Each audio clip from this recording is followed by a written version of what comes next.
Welcome back, viewers. You're still on To The Press, switching you live from the nation's capital, Abuja. We've now been joined by our guest, Richard Oriri, who's a political analyst, to help us analyze on most of the top stories we've read out to you.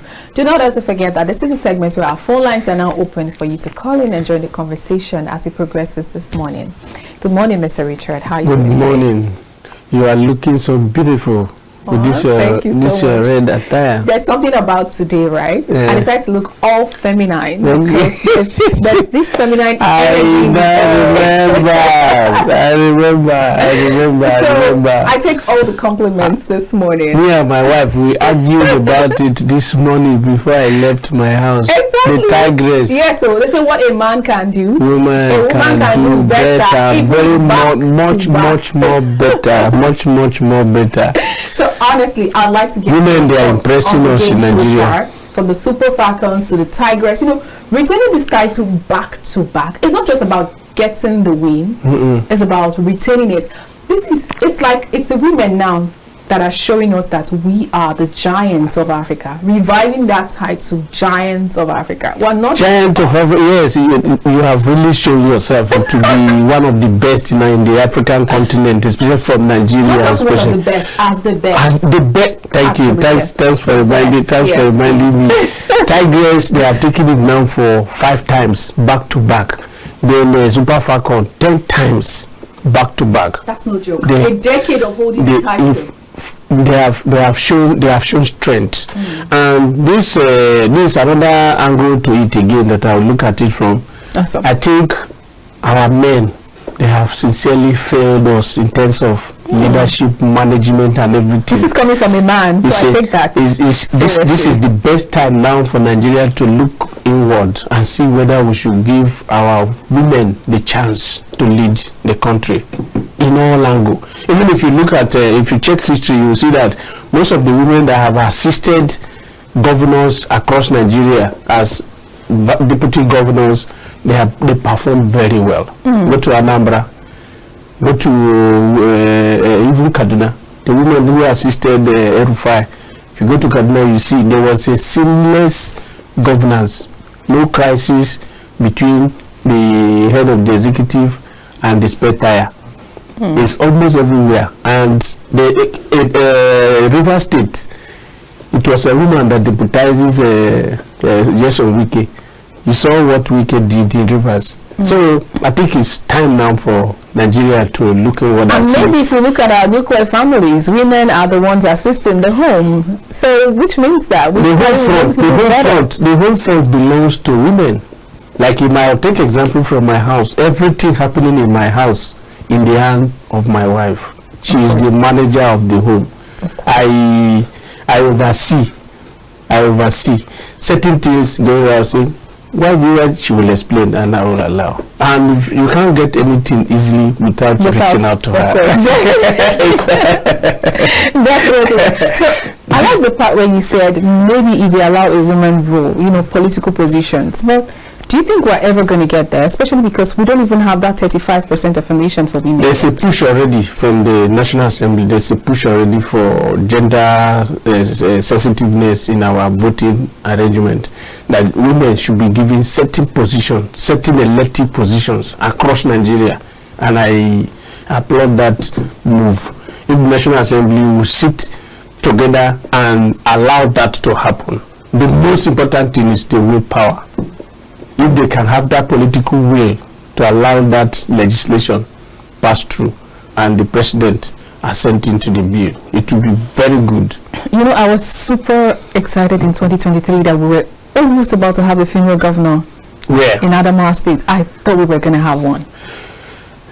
What I saw happen was there were a lot of things that happened around that.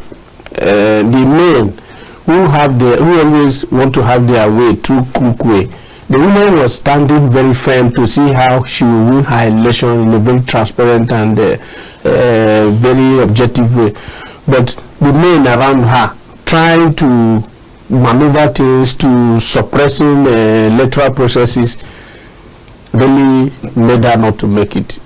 That fraud attached to what happened in Adamawa was her major setback. But in a nutshell, maybe by the grace of God, she's now in ADC with Atiku. She's in ADC now with Atiku. Possibly, she must still be given the opportunity. Another woman will probably she must still be given the opportunity to run. Or another woman will probably emerge. I think a viewer had something to say. Let's quickly take this call. Hello, good morning. Hello, good morning. Good morning. Welcome to the press. How you doing? Awesome. Tell us your name. How you doing? Great, thank you. Tell us your name and where you're calling from. Please turn down the volume of your TV set if you want to hear us. Let me just come up from a relation. Hello? Go ahead, please. Is it clear now? Yes. Yes. Mr. Oriri, good morning, sir. Good morning, sir. I didn't want, anytime you're on air, I'm always happy to join the program. Thank you very much, sir. How is Benue State? Have you heard from Benue State this week? Yes, I heard from Benue. The governor just he sacked all the commissioners and he has submitted 8 names to the State Assembly for confirmation, and none of the old commissioners' names surfaced. Thank God. Meaning all the past commission, the ones he sacked, none of them perform well for now, from the look of things. That is very good. I'm also from Benue. I serve in Cosmos. He said worker in Cosmos. Okay. Yeah. Sir, let's come back to the story of the day. If only they will allow women to, I think it is high time for Nigeria to leave the governance to the women. They are trying. I'm impressed you agree too. What happened in Natasha case now? If Natasha is starting to warm up, look at that, they are suppressing her. So will the men allow women to govern? That's the question in Nigeria. If they allow women to govern, women will do fine.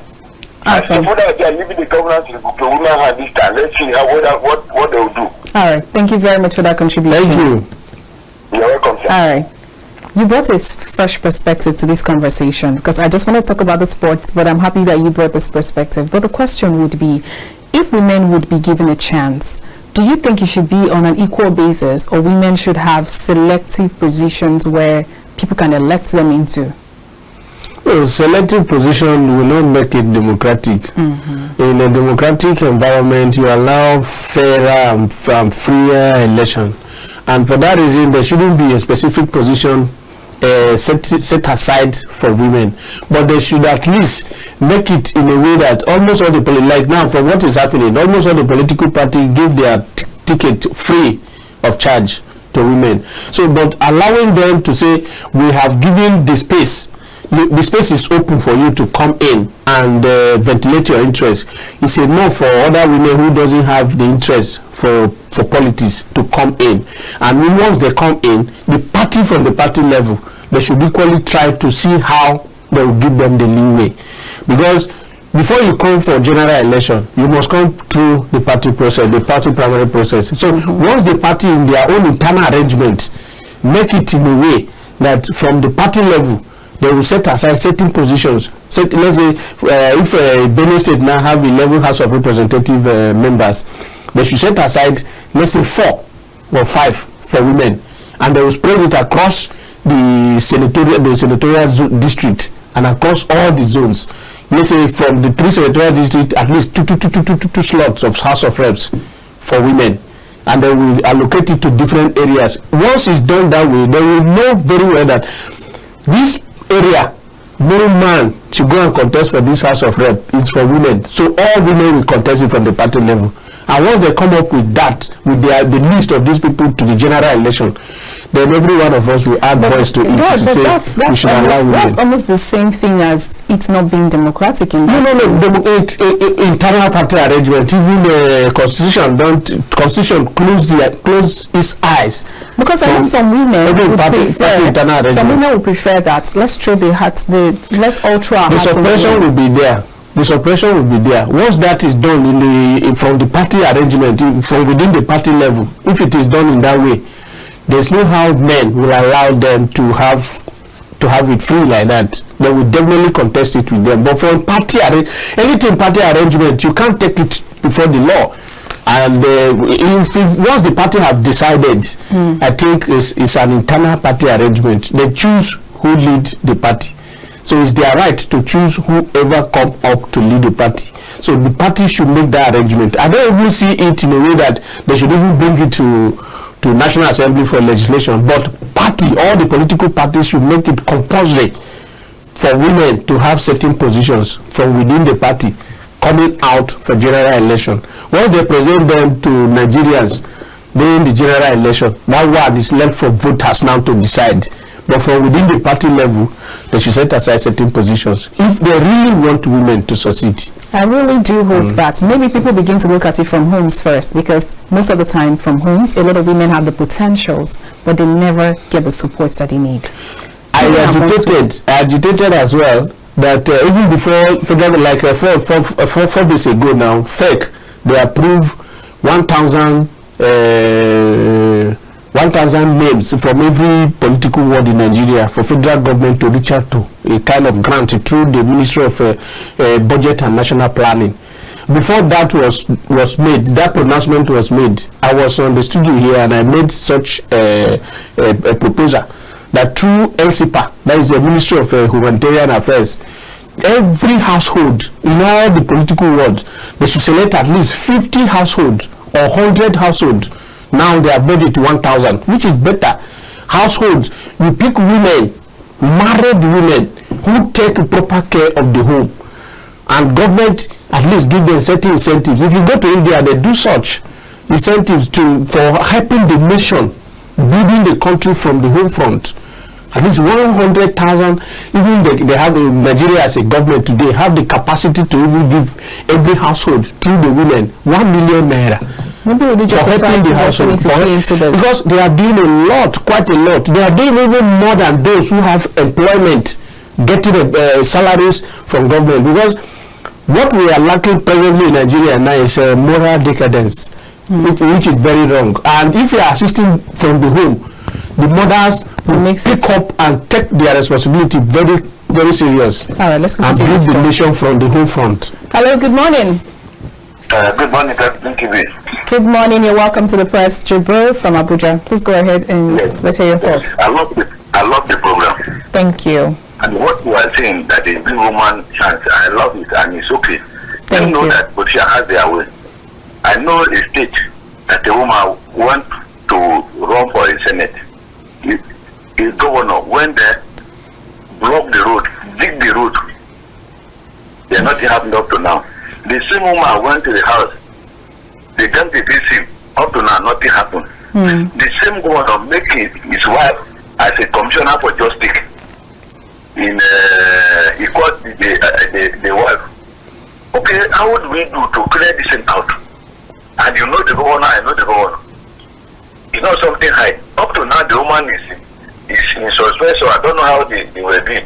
Cop say she should come in, the other person say they should not come in. So, we don't know how to do in Nigeria. I'm Jibril. All right. Thank you very much for that. All right. Thank you so much for that contribution. Did you hear what he said? Yes. Making reference to the suppression of the men. Yes, towards the women. And that's what we actually get to experience all the time. It's almost like whenever a woman is probably going to have a headway, there's always something to bring her down. And I think that really starts from the grassroots. Yeah, it doesn't start from the grassroots. That is politics on the high sides.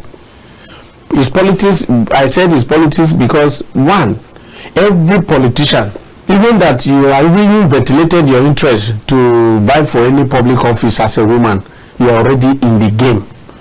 And in every political environment, the interest is served. Everyone is eyeing the same position that you are occupying. And the position you want to occupy, over almost everyone within that circle, they want to be there too. So the most important thing is for you to make yourself very clean that in whichever way they will come to bring you down, you are seen to be innocent. You get it? And you see that innocence mostly in women.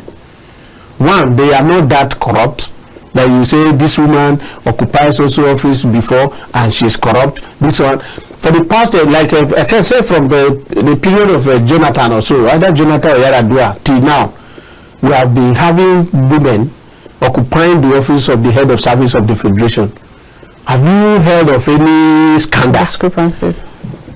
Except the previous woman that had some kind of scandal, a kind of through possibly diversion of one or more. If not, you hardly hear it. They don't have that heart to steal. Stealing for what? To go and do what?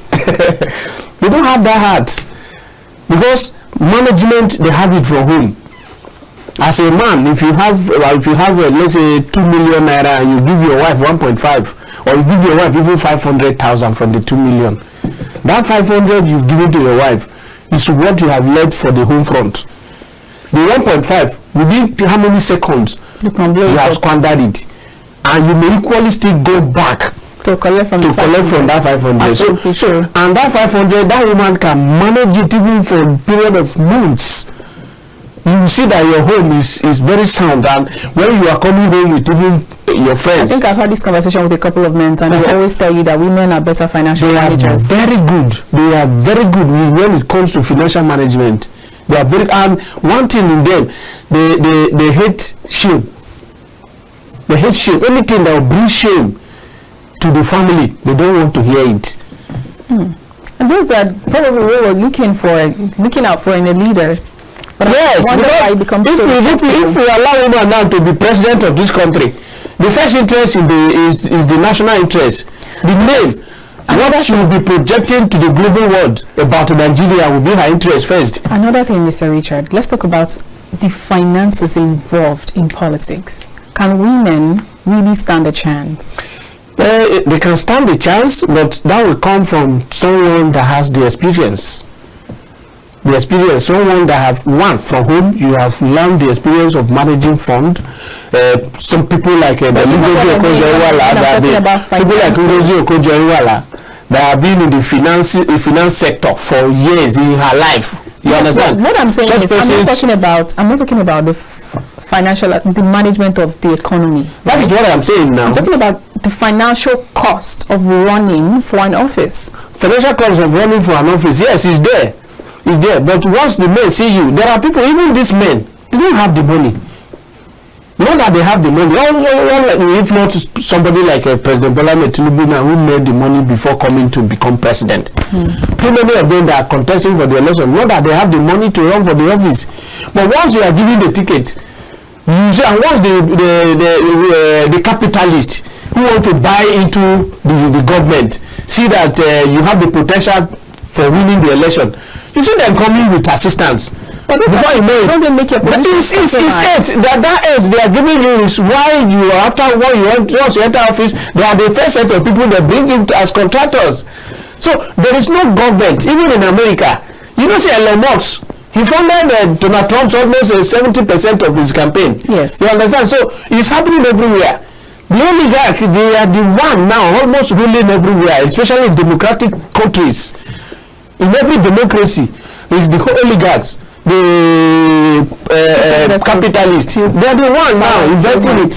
In Nigeria, you see them. Once they are given the ticket for presidential election, you see people like Otedola, Jimovia, UBA man, Elumelu. You see them from behind coming to fund the election.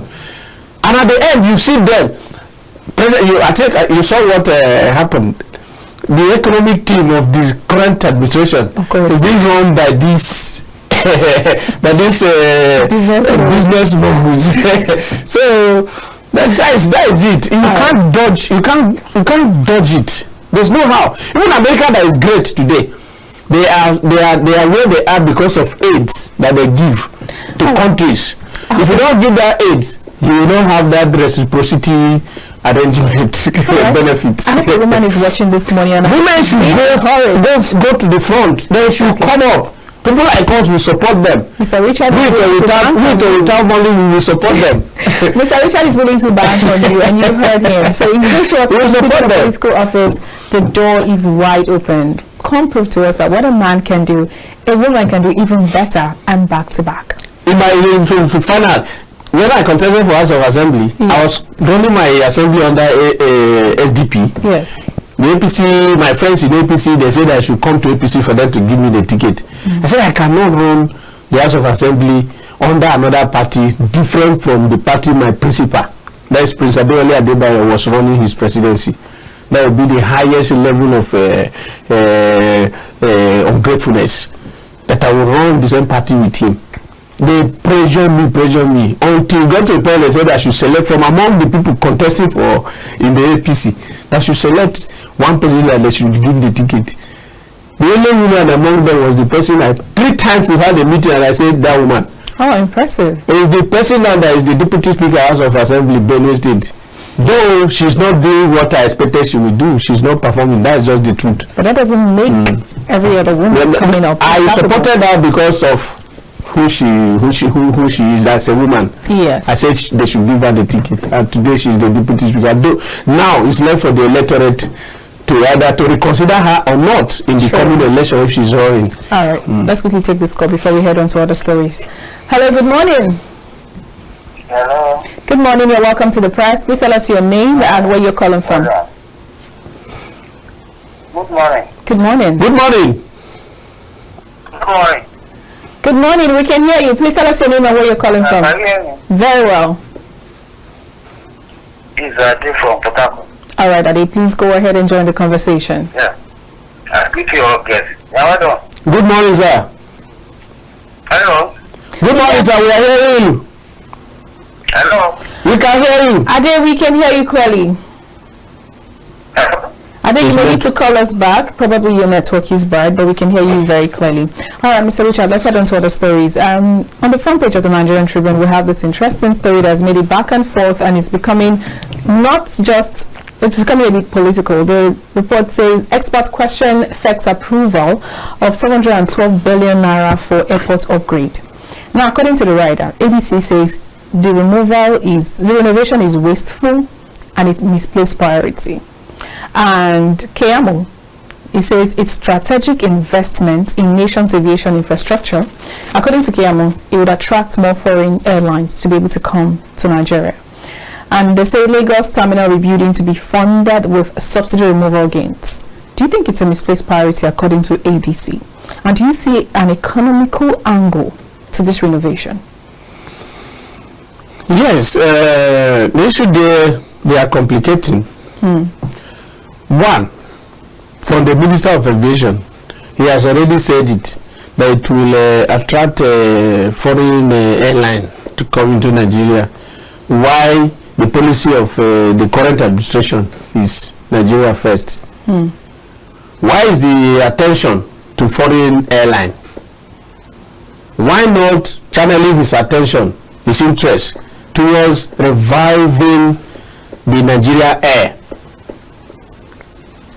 That is one angle to it. And on the other side of it again, they say the funding will come from Subsidy removal. removal. They must have reasons to justify their actions. And this subsidy removal, we have said it time without number. Now, subsidy was removed. The people benefiting from the subsidy, they are the poor Nigerians. And we can see that from what is actually happening now in Nigeria. The people benefiting from this subsidy, they are the poor Nigerians. They have taken it off. Now they are making gains from the subsidy that was removed. And they are not channeling it to areas where the poor people will benefit. First channeling of the subsidy was to increase allocation to states, meaning they are empowering the political elites at the state level, which from the governor, commissioners and all of these people who don't even push these resources down to the level where the poor masses will benefit. Now you are pushing 712 billion to renovation of one airport, which is Lagos. International airport. Which is Lagos. What happened to the poor masses within the Lagos zone, where this fund is being channeled to? How many of them have been able to travel on air in the past 10 years? You see, in developed nations, they check Human Development Index. They check life. How do I put it? They check how people live life. The middle class. Expectancy. They check it from 1. How many times can you travel on air? A year or a month? Are you able to go on vacation? Yes. How many times can you renovate your house? A kind of just repenting, only repenting a year. They check how many times can you change your wardrobe, and how many Nigerians can change their wardrobe 2 times a year presently. Not just about eating 3 times a day. Now, even Nigerians now, they don't even have the means of traveling on land. Say vehicle, you have fund to pay for transport. Let's say from here to Enugu 3 times a year. That's double. It's very so. Now that they channel this fund to only renovation of airport in Lagos, what happened to the poor? All right, let's take this call. The channeling is wrong to me. Let's take this call before I ask you if you're supporting ABC and saying it's misplaced priority. Good morning. You're welcome to the press. Please tell us your name and where you're calling from. Hello? Hello, good morning. Can you hear us? Hello? Okay. I think we lost that caller too. So are you saying ADC could be right, or ADC is right by saying it's misplaced priority? Yes, even from analysis, you see that the priority is not, since it's not in the interest of majority of Nigeria, that is the poor. Those who form majority now in Nigeria, they are the poor. Because presently, there is no middle class in Nigeria. From what I have said, you see that there is no middle class. It's when you have high level of middle class that you see citizens changing their wardrobe, citizens traveling on air. The middle class has been crashed. Crashed. Now is this one. The rich and the lowest of the poor. Sorry, let's quickly. No middle class. Hello, good morning. Hello, good morning. Good morning, you're welcome to the press. Please tell us your name and where you're calling from. Good morning. Good morning. Good morning. Yeah. Can you hear us? The line seems to be... Okay. Good morning. Good morning. Please tell us your name and where you're calling from. My name is Chief Arel. Oh, Chief. Oh, how is Kaduna? It's been a while. That's been a while.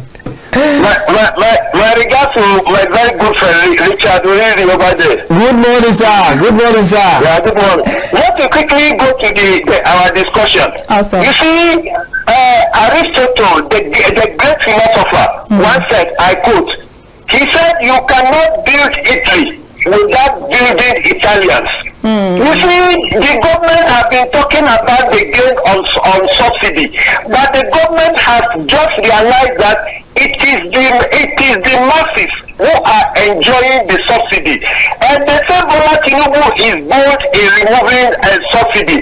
In my own view, Bola Tinubu will have been bold in tackling the cabals destroying the subsidy instead of putting Nigeria in economic distress. Now Nigerians are finding it very difficult to make ends meet because of the subsidy Bola Tinubu removed, and he's saying that he's going to build 712 million of Nigeria airports. That is rather unfortunate. You cannot do that. What about the interland, whereby food is being supplied to Nigerians? He's not doing anything about the interland, and he's thinking that he's talking about 712. I should think the ABC are correct. How can you do that? Today, the economy is at its lowest ebb, and Bola Tinubu is telling us that he has given the governors money for them so that they will have a lot of money to run governance. I ask a pertinent question. Did Bola Tinubu give them the directive on how to spend that money? Today, there are a lot of corruption with all the governors, 36 governors, and they are using the money anyhow at the expense of the populace. The Nigerian society are not enjoying this government because of the withdrawal of subsidy. I can bet you that because of the withdrawal of subsidy, that is why people are moving to another the coalition.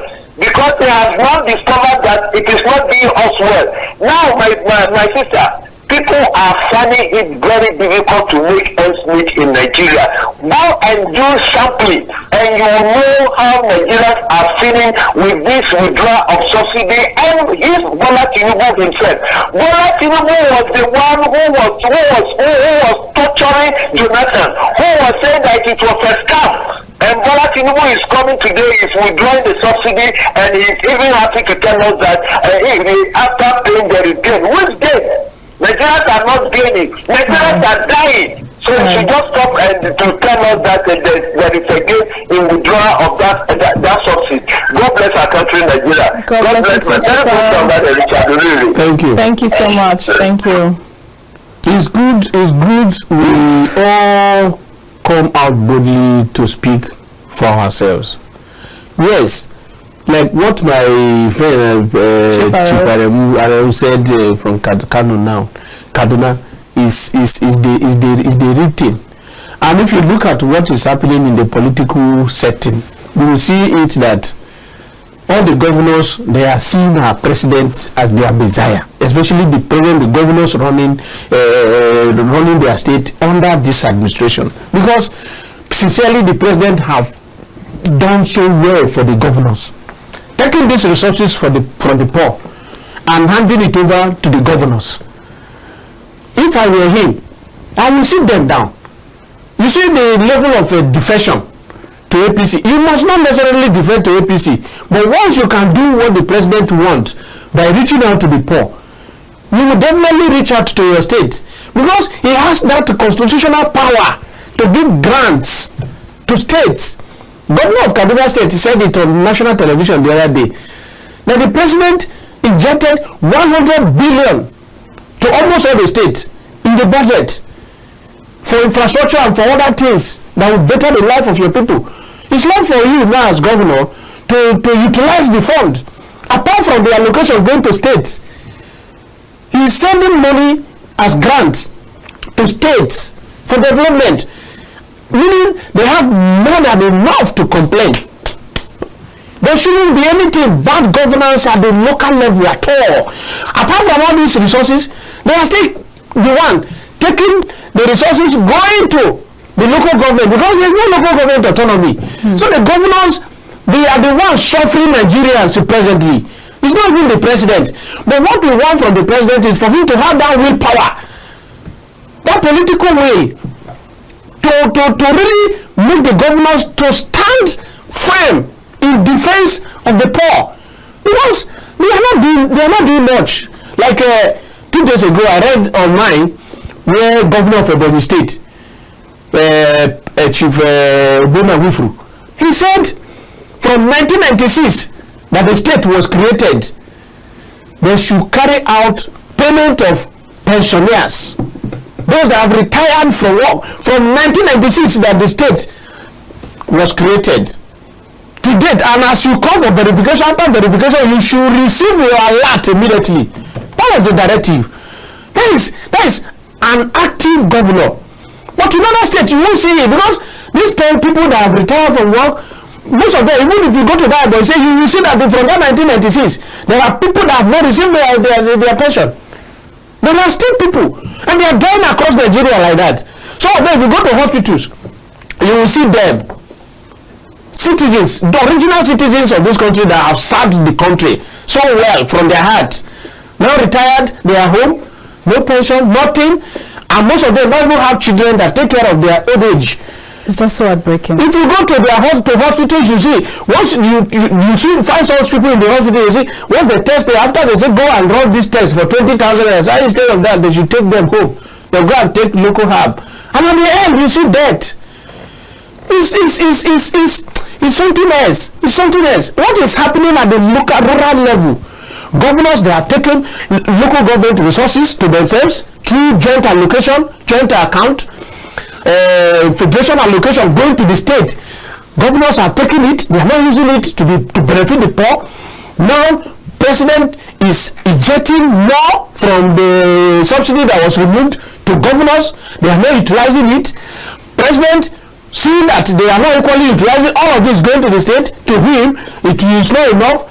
He's now giving them grants from what came out of the number from the Kaduna State Governor. He said it openly on national television. 100 billion. It's not small money. You can use that. With 100 billion naira, no state governor should tell Nigerians that health system is not working in your state. Even if you cannot, at least in the 3 senatorial zone, you should have state medical centers. You understand? Medical centers that serve the entire population of that senatorial zone, managed by the state in each of the senatorial districts. Okay, but you should have some hospital. Mr. Richard, that take care of the people. A quick question would be, if, for example, they had the airport renovated, and we can have more businesses come in. Which business? Which business? How many of these poor Nigerians would they employ? If this foreign airline, you said will be attracted coming to Nigeria, how many of Nigerians are they employing? These foreign airlines. Even if they employ, they are going to employ. They will employ from the rich families, not from these same poor people, because they are already cycling everything. My brother, my sister, look, see, as an investigator. Because as journalists, we are investigators. From what I have investigated, from what I have discovered that is going on with this Federal Civil Service recruitment. You know what is there? Now, the recruitment, the application the Nigerians have applied now for this job. Already they have done recruitment. All the commissioners representing states, different states, like Benue will have commissioners representing Benue, Nasarawa, and Plateau. They have commissioners. Those commissioners have their lists, which they have collected from the top political class and the ones that belongs to them. And those lists, whether you go for CBT test, that is a computer-based test, you fail or you no fail, that list is now untouchable. If they are going for any CBT test now, or any other further recruitment that they are talking about, is just for formality. No, it is to be like you drop one yam for 2,000 goats to struggle for. Let's say now, this CBT test and all of this that they are going to do now, maybe one education officer will be allocated to the entire Benue state. The rest poor now that have applied, who don't have people that will shortlist their names to fall under this commissioner's list, they are the one now that will go and struggle for this one position. This resonates with me strongly, because I remember writing it's nonsense. True to God, Nigerian diplomats, they are a mess. Whatever thing they say they are doing now is formality. They are just going to suffer, just like what happened in the immigration, that they allow Nigerians to go and struggle in national stadium, and many Nigerians lost their life just to see how they secure job. Those people that went to that national stadium, there are people that don't have anybody at the center to submit their names. If you have somebody that have submitted their name, why will you go and struggle at the national stadium? It's just so unfortunate. So the same thing will happen again. So, and it's happening like that. Even this foreign airline that you say they are going to come, who are the people that they are going to employ? It's still from the same elite. So the poor masses, what we should be doing is... So you admit that ADC may be right on this one, that's in this case. ADC, I am not supporting ADC for any reason, but, I know, but I'm for the fact that this point they have raised now, this point they have raised is very salient. They have said the mind of every one of us. That is the truth. You know, it's not right. They should be thinking of like the applauded and I clap hand for the president and his team when they came up with that idea. But how to manage it now? These 1,000 names from every political ward. We have 8,809 political wards in Nigeria. These 8,809 political wards in Nigeria, if you pick 1,000 names from each of these wards. But how are we sure that 1,000 names are not lobbied? Not the issue of lobbying. That is why I say the implementation is where we will see whether, because the man have these policies very good, But those that manage it now, that is where the problem will come from. When they not politicize it, they shouldn't say that you are PDP, you are ADC, you are Labour Party, and they focus on APC. That is one.